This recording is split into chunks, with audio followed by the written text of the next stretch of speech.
মোহাম্মদ, তুমি তো এক আল্লাহর দাওয়াত দাও, তোমার মনে হয় নেতা হইতে খুব শখ জাগছে।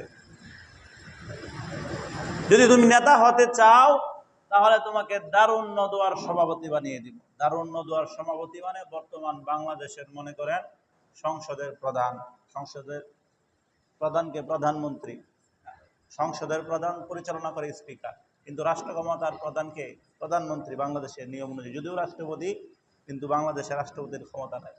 তো তৎকালীন সময়ে মনে করেন যে তোমাকে প্রধান বানিয়ে দিব, দারুন নওয়া সবচেয়ে বড় সংগঠন, ওই সংগঠনের সভাপতি তোমাকে নিযুক্ত করা হবে, প্রেসিডেন্ট। এক নাম্বার, এগুলোর জন্য এগুলো তো করতেছো, দল ভারী করতেছ, তোমাকে প্রধান বানিয়ে দিলাম, যাও সর্বোচ্চ নেতার আসনে তোমাকে রাখবো। এরপরে তুমি যখন বড় নেতা হইবা তখন টাকা পয়সার অনেক দরকার, তুমি শুধু আদেশ করবা, তোমাকে মক্কার সবচেয়ে বড় ধনী তো আমাদের তোমরা বানায় দিবে। সবা থেকে চাঁদা নিব, চাঁদা সিস্টেম, ওইগুলা চাঁদা সিস্টেম করতে থেকে ওই আবু জাহেলদের নীতি, উদ্বা সাহেবা, এই চাঁদা কাদের নীতি, সবার থেকে চাঁদা নিয়া এরপর তোমাকে সব টাকা দেব। এখন বর্তমান এমপিরা মন্ত্রীরা সব থেকে চাঁদা নিয়া, ড্রাইভার থেকেও 10 টাকা নেয়, রাস্তায় রাস্তায় শাক বিক্রি করতে তার থেকেও 20 টাকা নেয়, এরকম নিতে নিতে কি কোটি কোটি টাকা কমায়। প্রতিবেদনে আসছে যে শুধু কারওয়ান বাজার থেকে দৈনিক 2 কোটি টাকা চাঁদা তুলত, শুধু কারওয়ান বাজার। কয় কিলো জায়গা, কয় বর্গ ফুট, কয় স্কোয়ার ফিট জায়গা? বাংলাদেশের এই এত বড় ভূখণ্ডের মধ্যে কত দুর্নীতি চাঁদাবাজি চলছে, আমার কথা না, আমি খবর দেখে তারপর বলতেছি, এর বাহিরে আরো তথ্য থাকতে পারে। তো এইটা চাঁদাবাজি সিস্টেম কাদের? ওই যে তাদের। তুমি যদি চাও সকল লোক থেকে চাঁদা তৈলা তোমাকে মক্কার সবচেয়ে ধনী বানায় দিন, ধনী হওয়ার পরে সুন্দরী রমণীর প্রতি চোখ যায়। 3 নাম্বার অফার, তুমি শুধু মক্কার যে নারীটাকে অফার দেখবা, তোমার ভালো লাগবো, খালি ইশারা করবা, তুলে নিয়ে আসবো, তোমার সঙ্গে বিবাহ দিয়ে দিব। মানুষের তো এটাই, তিনটাই তো চাই, নেতাগিরি, ধন সম্পদ, এরপরে আমোদ ফুর্তির জন্য নারী। এই তিনটা চাহাতেই তো মানুষের আছে দুনিয়াতে, আর কি? এই এত কিছু, চুরি ডাকাতি ব্যভিচার ধর্ষণ গুম সব কিছুতেই তিনটার জন্য, এর বাইরে আছে? মোহতারাম হাজির, তারা ভাবছিল যে আমরা এই অফারে আমরা সাকসেস হব, রাসূল এই অফার না করে দিলেন, না এগুলো আমার দরকার নাই, লাগবে না। তারা ব্যর্থ, তারা এই অফার দিয়ে ব্যর্থ। চিন্তা করলো এটা হইতেছে না, তাহলে একটু অন্যভাবে ঘুরিয়ে ফিরে কিছু করা যাক। ধন সম্পদ দিল না, ক্ষমতা নিল না, নারীদের লোভ দিল না। এখন যেহেতু উনি ধর্মের প্রতি বেশি আকৃষ্ট, ধর্ম দিয়ে একটু গায়েল করা যায় কিনা, তো বিশাল একটা জামাত, বিশাল একটা দল আবার নবীর কাছে গেল আরেকটা অফার নিয়ে, যে কি, যে মুহাম্মদ শোনো, সাল্লাল্লাহু আলাইহি ওয়াসাল্লাম, যে শোনো, তুমি তো দ্বীনই চাচ্ছ, তুমি তো এক আল্লাহর ইবাদত করতেই চাচ্ছ, আমরাও চাচ্ছি আমাদের দ্বীনও ঠিক থাকুক, তোমাদের দ্বীনও ঠিক থাকুক। আসো আমরা একটা কম্প্রোমাইজ করি, একটা সমঝোতার মধ্যে আসি, একটা আলাপ আলোচনার মধ্যে আসি, যে আলাপ আলোচনার মধ্যে আমাদেরও কল্যাণ হবে, তোমারও কল্যাণ হবে। সেটা আবার কিরকম? মনে করো তুমি যে আল্লাহর ইবাদত করো সেটা যদি সত্যি হয়ে থাকে, কাদের ভাষ্য? কাফেরদের কথা বলতেছে। তুমি যে আল্লাহর ইবাদত করো, এই ইবাদতটা যদি সত্যি হয়ে থাকে, আল্লাহ বলতে কেউ যদি থাকে, তাহলে একটা কাজ করি, 1 বছর আমরা সবাই মিলে তোমার আল্লাহর ইবাদত করব। দেখেন বুদ্ধি, 1 বছর সবাই মিলা তোমার আল্লাহর ইবাদত করব। এর পরের বছর যদি আমাদের লাত, উজ্জা, তারপর দুর্গা, আর কি যেন কয়, এইগুলার কোনো যদি ফজিলত থাকে, কারিশমা থাকে, তাহলে এইগুলো আমরা পাইতে পারি। পরের বছর সবাই মিলা, তুমি তোমার দল বল, আমরা সবাই মিলা ওই লাত, উজ্জা যত মূর্তি আছে এগুলোর ইবাদত করব। তাহলে কি কাহিনী কি দাঁড়াইলো? অর্থাৎ সব গোলমাইল একসাথে কইরা খিচুড়ি পাকাইলাম। তাহলে বলেন, আপনি যদি এন থেকে নামাজে আসছেন মসজিদে, নামাজ থেকে বাইরে আবার গেলেন মন্দিরে, তাহলে আপনি মুসলমান থাকলেন না হিন্দু না মুসলমান। তো রাসূলকে যখন অফার করলো যে যে এই আমরা এই কাজটা করতে পারি, 1 বছর তোমার খোদার ইবাদত করব, আর 1 বছর সবার মিলে আমাদের খোদার ইবাদত করব। আল্লাহ জানায়া দেয়, আল্লাহ জানায়া দেয় যে মুহাম্মদ, যে তারা তোমার সাথে চায় আলোচনায় আসতে, যদি তুমি চাও আলোচনায় আসতে, কম্প্রোমাইজ করতে, তাহারাও আগ্রহ দেখাচ্ছে যে তারা কি করবে, এই বিষয়ে তারাও আগ্রহ দেখাচ্ছে যে এইভাবে ইবাদত করবে। যে তারা আগ্রহ প্রকাশ করছে, তারা চাচ্ছে তুমি যেন তাদের প্রতি ধাবিত হও, কম্প্রোমাইজ করো, তারাও তোমার সাথে কম্প্রোমাইজ করবে। কিন্তু রাসূল আকরাম সাল্লাল্লাহু আলাইহি সাল্লাম কার ইশারায় কথা বলেন? আল্লাহর ইশারায়। আল্লাহ রাব্বুল আলামিন সূরাতুল কাফিরুন নাজিল করলেন, যে সূরাটা সচরাচর আমরা সবাই জানি। কুল ইয়া আইয়ুহাল কাফিরুন, জানি কি না? রব্বুল আলামিন জানিয়ে দেয়, হে নবী আপনি বলে দিন, হে কাফেরের গোষ্ঠী, কাফেরের দল, কুল ইয়া আইয়ুহাল কাফিরুন লা আ'বুদু, আমি ইবাদত করি না, লা আ'বুদু মা তা'বুদুন, তোমরা যাদের ইবাদত করো আমি মুহাম্মদ তাদের ইবাদত করি না। ওয়ালা আনতুম আবিদুনা মা আ'বুদ, তোমরা যার ইবাদত করো আমি মুহাম্মদ তাদের ইবাদত করি না। একই কথা ঘোরায় ঘোরায় কয়েকবার কইছে। হ্যাঁ, যারা এগুলা অনুবাদ করেন তারা দেখবেন একেবারে সরল অনুবাদ, এই জায়গায় কোনো ঝামেলা নাই। ওয়ালা আনতুম আবিদুনা মা আ'বুদ, তোমরা যার ইবাদত করো আমি তার ইবাদত করি না, আমি যার ইবাদত করি তোমরা তার ইবাদত করো না। রব্বুল আলামিন বারবার তাকিদের জন্য একই কথা বারবার কখন বলি? গুরুত্ব বোঝানোর জন্য একই কথা বারবার বোঝাইতেছে যে তোমরা যার ইবাদত করো আমি তার ইবাদত করি না, আমি যার ইবাদত করি তোমরা তার ইবাদত করো না।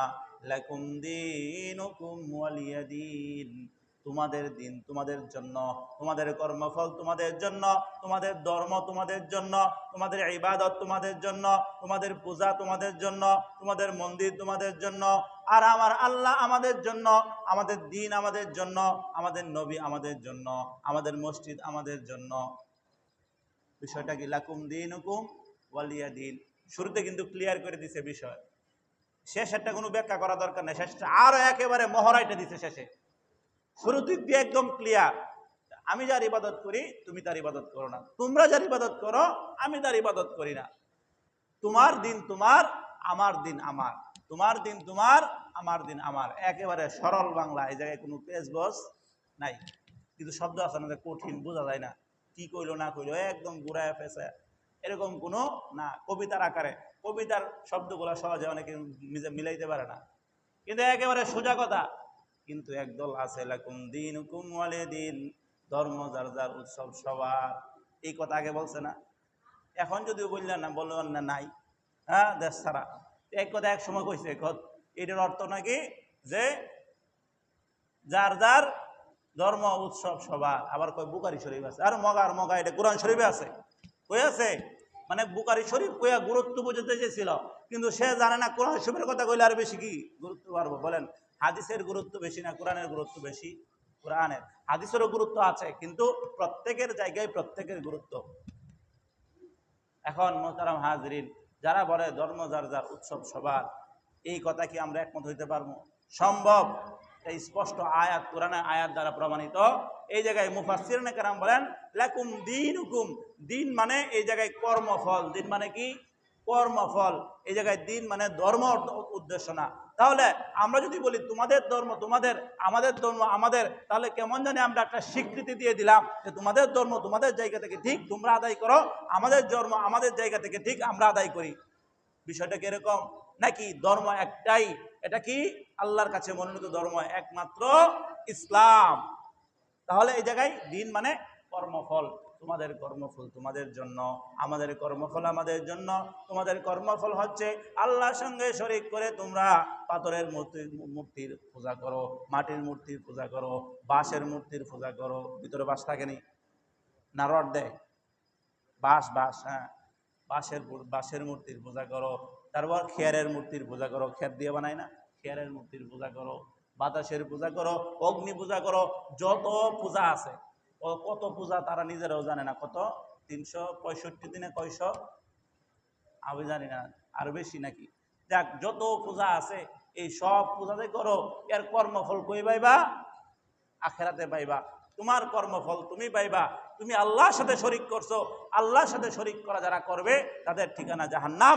আর যারা আল্লাহর ইবাদত করবে, আমাদের দিন আমাদের জন্য, আমাদের ইসলাম, আমাদের দিন হচ্ছে আল্লাহর সাথে শরীক করি না, আমরা মিথ্যা বলি না, গীবত করি না, জুলুম করি না।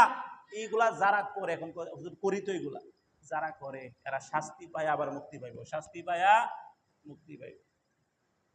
দেশের আইন আছে না যে এই অপরাধটা করলে সাজা পাওয়ার পরে মুক্তি পাইব। আবার কিছু আইন এরকম আছে, এই অপরাধটা করলে আর কোনো মুক্তি নাই, ওর কি হইব? যাবজ্জীবন অথবা কি ফাঁসি, আসেনি মৃত্যুদণ্ড। ঠিক তেমনি ভাবে ওই যে যারা আল্লাহর সাথে শরীক করে, ওদের আর কোনো মাপ নাই, এর এক শেষ নিঃশেষ ধ্বংস, বিনা হিসাবে জাহান্নাম। আর মুসলমান থাকা অবস্থায় যারার মধ্যে একটু কাদা মাদা লাগায়, মিশা মুসা কয়, একটু ঘুষ টুস খায়, সুদ খায়, এরা শাস্তি ভুগতে ভুগতে ভুগতে ভুগতে একেবারে আংরা হওয়ার পরে, অনেকে আসে না যায় কয় বছর দেয়, বয়স হয়েছে মনে করেন 80 বছর, এমন একটা কাম করে বই রয়েছে, এরা সাদা দিছে 20 বছর। আচ্ছা কোন হ্যাঁ বাঁচবো আর কয়দিন? হ্যাঁ, সাদা দিছে 20, ধরেন বাঁচবই 100 বছরের বাইরে আইলো জেলতে, আর কি করবো? ওরকম টেম্পোরারি জান্নাত। কিন্তু জান্নাতের ক্ষেত্রে ওইরকম হবে না, যখন মানুষ এই দীর্ঘ লম্বা সময় বুক করতে করতে করতে করতে করতে করতে 10 দুনিয়া সমান জান্নাত। তো মোহতারাম হাজরিন, বলতেছিলাম যে তোমাদের দিন তোমাদের জন্য আর আমাদের দিন আমাদের জন্য। কিন্তু দুঃখজনক হলেও সত্য, আমরা আগের অনুবাদের উপরেই আছি। কোনটা? ধর্ম যার যার, উৎসব সবার। যদি এটা না হইতো তাহলে তাদের ধর্মে আমরা যাই কেন? উৎসবে যাই না? হ্যাঁ, মূর্তি পূজায় হিন্দু কয়জন আছে কোন এলাকার মধ্যে? একটা।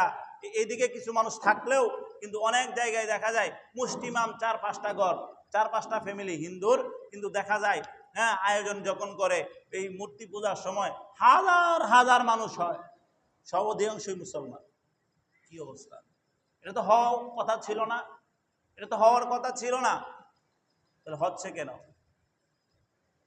আজকে আমাদের জুমার দিন শুক্রবার, এটা মুসলমানদের একটা উৎসব, হ্যাঁ, সাপ্তাহিক ঈদ উৎসব কিনা? কই হিন্দুর 1-2 জন বাইর করে দেখান, আছে? নাই। তারা যদি তাদের মিথ্যা ধর্মের উপর অটল থাকতে পারে, অটল থেকে আপনার মসজিদে না আসে, তাহলে আমরা সত্য ধর্মের উপর থেকে ইমানের সাথে ওই পূজা মণ্ডপে যাই কি করে? বলেন, কিয়ামত হবে এই কথাটা আমরা বিশ্বাস করি কিনা? হ্যাঁ, কে আছেন বিশ্বাস করেন না? যদি বিশ্বাস না করেন আপনার ঈমান নাই, কারণ কিয়ামতের কথা ঈমানের শর্তের মধ্যে আছে। আমানতু বিল্লাহি ওয়া মালাইকাতিহি ওয়া কুতুবিহি ওয়া রুসুলিহি ওয়াল ইয়াউমিল আখিরি ওয়াল কদরি খাইরিহি ওয়া শাররিহি মিনাল্লাহি ওয়াল বা'সি বা'দাল মাউত। এই জায়গায় যে মৃত্যুর পরে কিয়ামত দিবসের যে শেষ দিন আছে, ওই জায়গার কথা উল্লেখ আছে। কিয়ামতের দিনের কথা বিশ্বাস করতে হবে। আল হাক্কা মাল হাক্কা আল কারিআতু মাল কারিআ ওয়া মা আদরাকা মাল কারিআ আলহাকুমুত তাকাসুর হাত্তা যুরতুমুল মাকাবির। এই সবগুলা সূরাতে কি কইছে? আল কারিআতু মাল কারিআ ওয়া মা আদরাকা মাল কারিআ। এই সবগুলা আয়াতের মধ্যে কিয়ামতের বিভীষিকা কথা বলা হয়েছে। কিয়ামতের অবস্থা কি হবে? কিয়ামত যখন হবে তখন একটা বিল্ডিং বাকি থাকবে না, অবস্থিত থাকবে না, সবগুলা বিল্ডিং চুরমার হয়ে যাবে। আসমান আর আসমান থাকবে না, আসমানগুলা তুলার নেই উঠতে থাকবে, একেবারে ভেঙে চূর্ণ হয়ে পড়ে যাবে, জমিনের শেষ নিঃশেষ হয়ে যাবে, একটা প্রাণ জীবিত থাকবে না, পাহাড়গুলা উঠতে থাকবে, শেষ হয়ে যাবে, পৃথিবী ধ্বংস হয়ে একেবারে ধ্বংসস্তূপে পরিণত হয়ে যাবে। আচ্ছা বলেন, এই বিষয়ে আমরা বিশ্বাস করি কিনা? করি না? করি। তা এখন আসেন, আসমানটা যে এত বিশাল, এই ছোট্ট একটা কয় স্কোয়ার ফিট হবে? ধরেন 1000 স্কোয়ার ফিটের একটা ছাদ দিয়েছেন আপনারা, পিলার কটা লাগাইছেন হিসাব আছে? হ্যাঁ, এই জায়গায় 12-16টা পিলার হবে, 12টা পিলার কমপক্ষে। তাহলে এই 1000 স্কোয়ার ফিটের একটা ছাদ দিতে যদি 12টা পিলার লাগে, তাহলে এই আসমানটা যে দাঁড়িয়ে আছে এটা কিসের উপর? একটা ভিত্তি আছে না নাই? একটা অবশ্যই ভিত্তি আছে, আমাদের চোখে পড়ে না। পিলার আছে না নাই? পিলার আছে আমাদের, পিলার চোখে দৃশ্যমান নয়, এই পিলার হলো অদৃশ্য পিলার। এই পিলার হলো ঈমানের শক্তি। এই পিলার কি? ঈমানের শক্তি। এটা আবার কিরকম? দেখা যায় না জিনিসের শক্তি থাকে কিনা। উদাহরণস্বরূপ, একটা বেলুন যখন ফোলানো হয় না, তখন দুই পিঠ একসঙ্গে লাগানো থাকে কিনা? লাগানো থাকে না। সকল পুরাটা একসঙ্গে এরকম চ্যাপটায় থাকে। যখন এর মধ্যে হাওয়া দেওয়া হয়, তখন কি একটা সাথে একটা মিলিত থাকে? তখন যে একটা পাশ নিচে থাকে আর একটা পাশ উপরে উঠে, তাহলে ওই যে উপরে উঠালো এর শক্তি কি বলেন? উপরে যে বেলুনটাকে ঠেলে উপরে তুললো, এটার শক্তি কি আমাকে দেখাতে পারবেন? দেখা যাবে বাতাসটা? বাতাস দেখা যাবে না। তারপরও এটার ভিতরে একটা শক্তি আছে না নাই? ওই শক্তির নাম হচ্ছে বাতাস। দুনিয়াটা রব্বুল আলামিন কুল কায়নাত এরকম সিস্টেম চালু করেছেন। আকাশটা যে ফিলার ছাড়া এরকম দাঁড়িয়ে আছে, এর ভিতরে অদৃষ্ট একটা শক্তি আছে। ওই শক্তিটা আসমানকে তুলে রেখেছে, ধরে রেখেছে, খুঁটির কাজ দিচ্ছে। এটার নাম হচ্ছে ঈমান। এটার নাম কি? ঈমান। এখন বুঝেন এই ঈমানের পাওয়ার কতটুকু। এই কয়জনের ঈমান লাগবে এই আসমানটা ধরে রাখার জন্য? মাত্র অনলি ওয়ান, একজন। একজন মুমিন যতক্ষণ পর্যন্ত আল্লাহকে আল্লাহ বলে স্বীকার করবে, ততক্ষণ পর্যন্ত হাদিসে এসেছে কিয়ামত হবে না। তাহলে বুঝেন, একজনের ঈমানের শক্তির পাওয়ার যদি এরকম হয়, যে শক্তির কারণে আসমান জ্বলে থাকবে, যে শক্তির কারণে বিল্ডিং গুলা ধরে ঠিক থাকবে, যে শক্তির কারণে মায়েরা ঠিক মতো গর্ভপাত করবে, যে শক্তির কারণে এত বড় বড় সাগর প্রাণীগুলা বেঁচে থাকবে, এই শক্তির দাম আছে না নাই? কিন্তু মুহতারাম হাজরিন, এই শক্তি আমাদের মধ্যে ধরে রাখতে পারি না। এই ঈমান নামক দৌলতটা এত শক্তিশালী জিনিস আমাদের থাকা সত্ত্বেও, এই কঠিন জিনিসের মালিক আমরা থাকা সত্ত্বেও, আমাদের এই সামান্য সামান্য ঠুনকু বিষয়ে আমরা এই জিনিসটা শেষ করে দিচ্ছি। আমরা আমাদের পরিচয় জানি না। আপনার মধ্যে এত বড় জিনিস লুকায় আছে, আপনি জানেন না বিদায় এই কাজ করছেন। আজকে যদি জানেন, তল্লাশি করে আপনার ঘরের ভিতর 5 কেজি স্বর্ণ পাওয়া যায়, আর এই স্বর্ণের মালিক আপনাকে বানায় দেওয়া হয়, আজকে যে আপনি আব্দুর রহমান আছেন, এরপরের দিন এই আব্দুর রহমান আপনি থাকবেন না, আপনার ভিতরের ব্যবসাটাই অন্যরকম হয়ে যাইব কিনা? হ্যাঁ, একটা পাওয়ার আসলো মনে মনে, একটা পাওয়ার। যেদিন আপনার পকেটে 1 লাখ টাকা থাকে, ওই দিন মনের মধ্যে শক্তি থাকে অন্যরকম। আর যেই দিন ঘরের মধ্যে চাল থাকে না, ওই দিনের মনের মধ্যে দুর্বলতায় চলে আসে কিনা? তাহলে বুঝেন, আমাদের মধ্যে যে শক্তিশালী পাওয়ার জিনিসটা আছে, এটা আমাদের অনুভূত নাই, আমরা জানি না। আমরা আমাদের পরিচয় বুঝি না বিদায় এই ঈমান নিয়ে আমরা পূজা মণ্ডপে যাই। কিন্তু দুঃখের বিষয়, আফসোসের বিষয়, এই শক্তিশালী বিষয় জিনিসটা আমরা সহজেই ওই পূজা মণ্ডপে রেখেই চলে আসি, নিয়ে আসতে পারি না। কারণ এটা থাকবে কখন?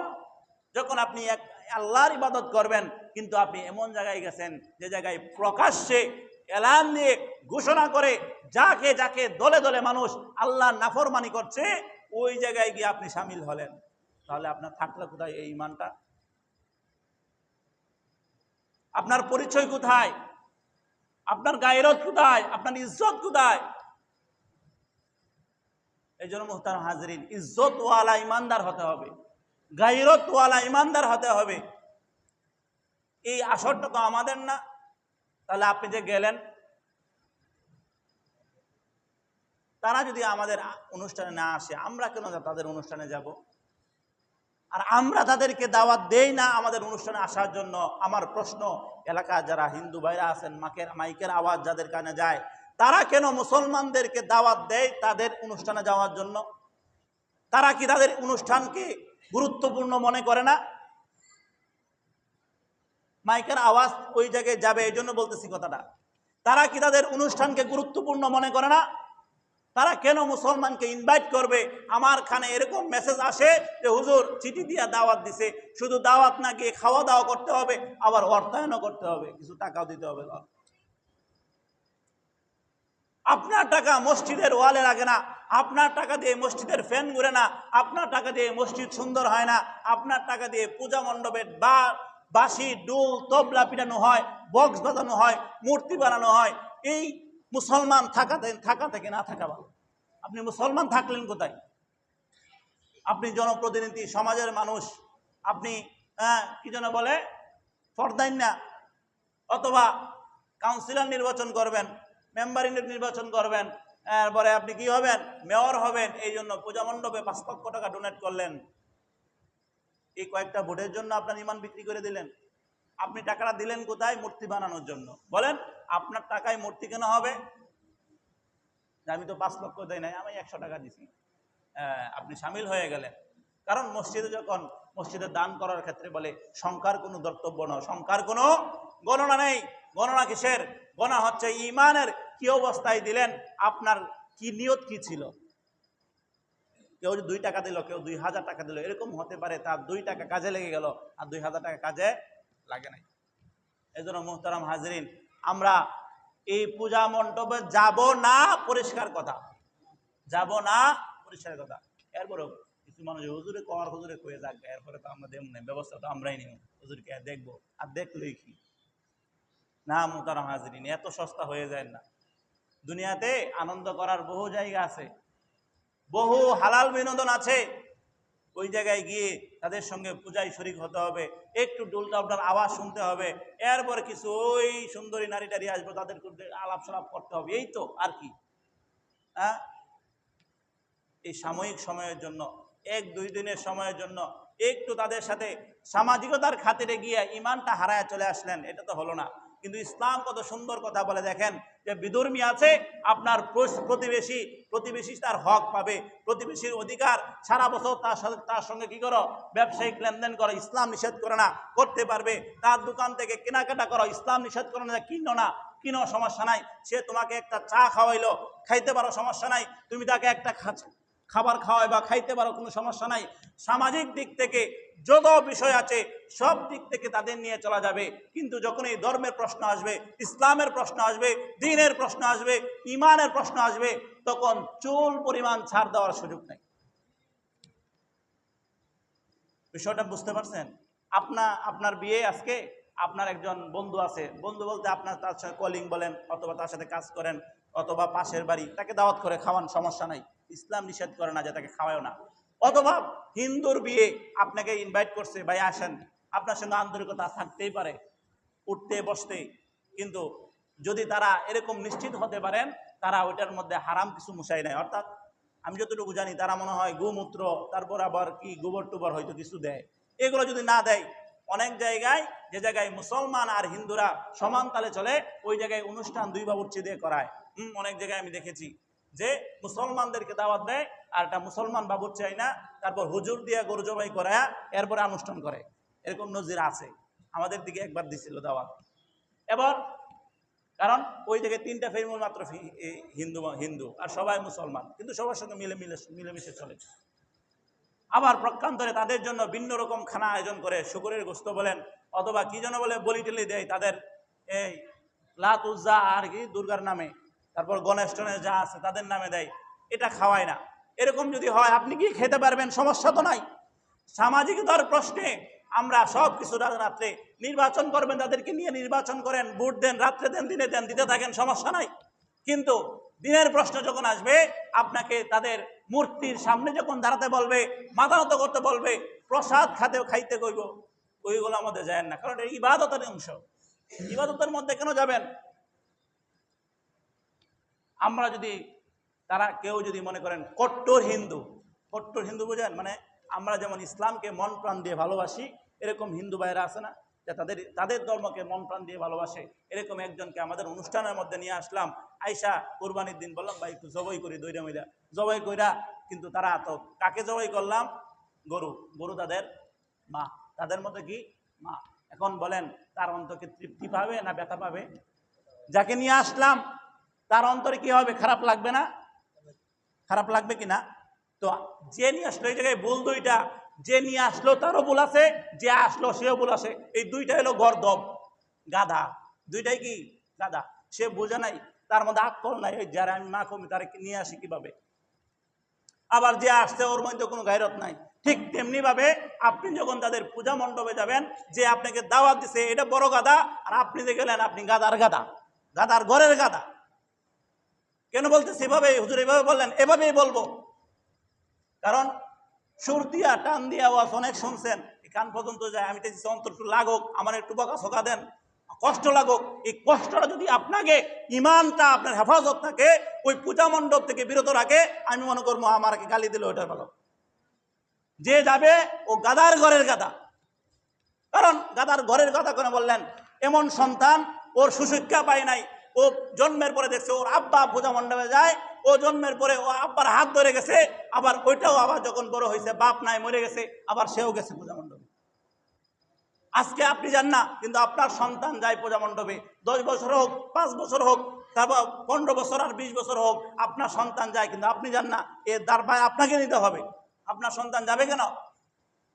আপনার সন্তান আপনার পরিবারে কেন কেউ যেন তাদের কাছে না যায়, এবং তারা যে তাদের মতো করে করবে এই জায়গায় বিঘ্নতাও ঘটানো যাবে না। তাদেরকে তাদের মতো করতে দিতে হবে, তারা করবে, নিয়ম বেঁধে দিতে হবে। সরকারের নিয়ম বেঁধে আছে। এখন বর্তমানে আমাদের ধর্মীয় অনুষ্ঠান চলতেছে কিনা, শুক্রবারে জুমার নামাজ, এখন যদি তারা বক্স ঢোল তবলা বাজায়, এটা আবার হইল না। এটা কি হইল না? হইল না। এই সময় তাদের বিরত রাখতে হবে, আমাদেরকেও সুযোগ দিতে হবে, আমরাও তাদেরকে সুযোগ দিতে হবে। তারা তাদের মতো করবে, আমরা আমাদের মতো করব।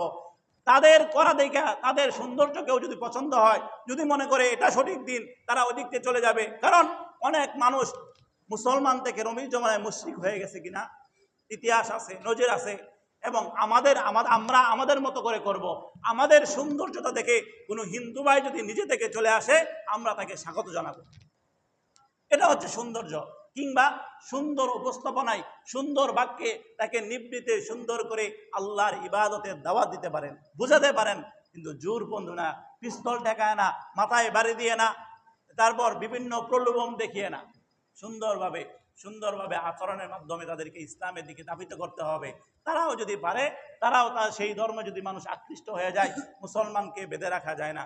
তোমাদেরকে ইমান, মানুষের মন বেঁধে রাখা যায় না। অনেক মানুষ আছে খ্রিস্টান হয়ে যাচ্ছে, বাংলাদেশের অনেক জায়গায় খ্রিস্টান হয়ে যাচ্ছে। খ্রিস্টান মিশনারিরা এরকম দেশে এসে বিভিন্ন তৎপরতা চালাচ্ছে, দাওয়াত দিচ্ছে খ্রিস্টান ধর্মের কারণে। কেউ টাকার লোভে পড়ে খ্রিস্টান হয়ে যাচ্ছে, কেউ আবার পারিবারিক চাপে, কেউ আবার বিভিন্ন কারণে খ্রিস্টান হয়ে যাচ্ছে। কিন্তু আজও পর্যন্ত হুজুরা গিয়ে তাদের ব্যাপারে যুদ্ধ জিহাদ ঘোষণা করে নাই। মোহতারাম হাজরিন, বলতেছিলাম আমাদেরকে পরিপূর্ণরূপে ইসলামে ঢুকতে হবে, পরিপূর্ণ। আল্লাহ রাব্বুল আলামিন বলেন, ওয়াদখুলু ফিস সিলমি কাফা, তোমরা পরিপূর্ণরূপে ইসলামে প্রবেশ করো। অর্ধেককে মুসলমান না পরিপূর্ণ? পরিপূর্ণ 99% যদি হন চলবে না, এই মুসলমান চলবে না। দুধ আছে 5 লিটার, প্রস্রাব দিচ্ছেন 1 ফোঁটা, চলবে না। 100% পিওর ইমানদার হতে হবে। উদখুলু ফিস সিলমি কাফা, পরিপূর্ণ ঢুকো, চুল পরিমাণ ছাড় দেওয়ার সুযোগ নাই। যে আমি তো সারা বছর 365 দিনে মসজিদ আছে, একদিন না গেলাম পূজাতে, চলবো না। পরিপূর্ণ ঢুকতে হবে। যেরকম পরিপূর্ণ ঢুকছিল হযরত বেলাল, ইতিহাস জানেন, সময় নাই, যেমন পরিপূর্ণ ঢুকছিল হযরত খাব্বাব রাদিয়াল্লাহু তাআলা আনহু। তাদেরকে ঈমান আনার কারণে যে নির্যাতন নিপীড়ন করা হয়েছিল, বিন্দু মাত্র চুল পরিমাণ তারা পিছপা হয় নাই। এই জন্য মোহতারাম হাজরিন, আমরা যদি পরিপূর্ণভাবে ইসলামে না ঢুকি তাহলে হবে না। শুধু নামাজের নাম ইসলাম না, শুধু হজের নাম ইসলাম না, শুধু যাকাতের নাম ইসলাম না, শুধু দান করার নাম ইসলাম না, বরং সবগুলা বিধিবিধান মিলে, আল্লাহ যে বিধিবিধান দিয়েছেন সব বলে মিলে হচ্ছে ইসলাম।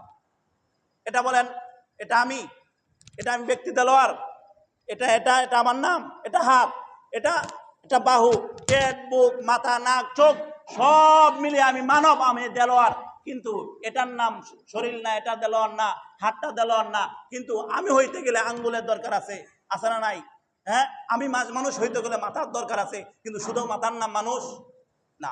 সবগুলা পরিপূর্ণরূপে, যেমন সবগুলা মিলে আপনি মানুষ হন, যেমন ঠিক তেমনি ভাবে নামাজ, রোজা, হজ, যাকাত, একাত্মবাদ সব মিলে তারপর আপনার পাক্কা মুসলমান হতে হবে। তাহলে এই আয়াতের বাস্তবতা পাওয়া যাবে। উদখুলু ফিস সিলমি কাফা, পরিপূর্ণরূপে ইসলামে প্রবেশ করতে হবে। আর এর বিপরীতে পরের বলেছে ওয়ালা তাত্তাবিউ খুতুওয়াতিশ শাইতান। এই দুইটা আয়াত, একই আয়াত দুইটা শব্দ দিয়ে পার্থক্য করছেন। হয়তো পরিপূর্ণরূপে ঢুকবা, আর যদি পরিপূর্ণ না হও, আংশিক চলে যাও। ওয়ালা তাত্তাখিযু খুতুওয়াতিশ শাইতান, যে শয়তানের পদাঙ্ক অনুসরণ করো না। তাহলে যদি পরিপূর্ণ অনুসরণ না করতে পারেন, বাকিটা শয়তানের রাস্তা। একই আয়াতের দুই অংশ। তাহলে আমরা পরিপূর্ণরূপে ইসলাম গ্রহণ করবো তো ইনশাআল্লাহ? পূজা মণ্ডপে যাবো তো ইনশাআল্লাহ নাকি? হ্যাঁ, অনেকে ব্যস্ত লেগে গেছে, যাব না, যাব না, শপথ করেন যাব না। ইতিপূর্বে যারা